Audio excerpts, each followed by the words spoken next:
വിശ്വാസത്തിന് നേരെയുള്ള ഇടതുപക്ഷ സർക്കാരിന്റെ കടന്നുകയറ്റത്തിനെതിരെ ബിജെപിയുടെ നേതൃത്വത്തിൽ ചെങ്ങന്നൂരിൽ സംഘടിപ്പിച്ച വിശ്വാസ ജനസഭ പുരോഗമിക്കുന്നു.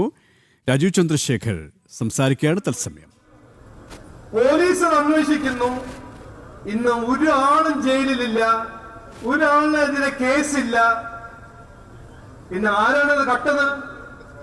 എങ്ങനെയാണ് ആ ഉണ്ണികൃഷ്ണൻ പോറ്റി എന്ന് പറഞ്ഞ ദല്ലാൽ സന്ദീപ് ശ്രീമാൻ ഉണ്ണികൃഷ്ണൻ പോറ്റി എന്ന് പറഞ്ഞത്?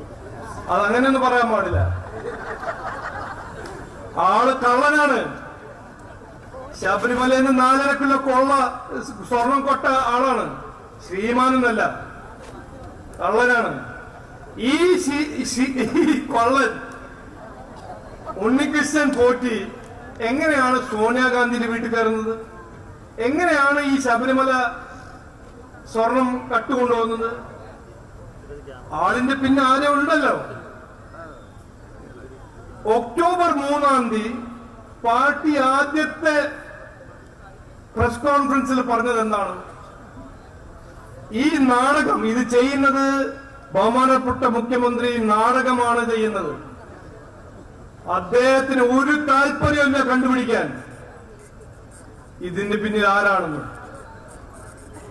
എന്താണ് ഇപ്പൊ നടന്നത്? 6 മാസം കഴിഞ്ഞു.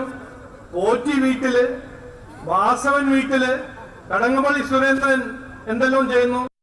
ചെങ്ങന്നൂരിൽ ബിജെപി സംഘടിപ്പിക്കുന്ന ഇടതുപക്ഷ സർക്കാരിനെതിരെയുള്ള വിശ്വാസ ജനസഭ പുരോഗമിക്കുകയാണ്.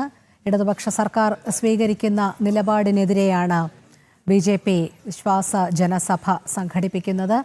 ഒരു തരത്തിലും വിശ്വാസികൾക്കെതിരെയും തന്ത്രിക്കെതിരെയുമുള്ള ഒരു നിലപാടുകളും നടപ്പിലാക്കാൻ, ഇടതുപക്ഷ സർക്കാരിന്റെ കുതന്ത്രങ്ങളൊന്നും നടപ്പിലാക്കാൻ അനുവദിക്കില്ല എന്നുള്ളത് രാജീവ് ചന്ദ്രശേഖർ വീണ്ടും വ്യക്തമാക്കുന്നത്. ഇടതുപക്ഷ പ്രത്യയശാസ്ത്രം അടിച്ചേൽപ്പിക്കാനുള്ള ഒരു നീക്കവും നടക്കില്ല.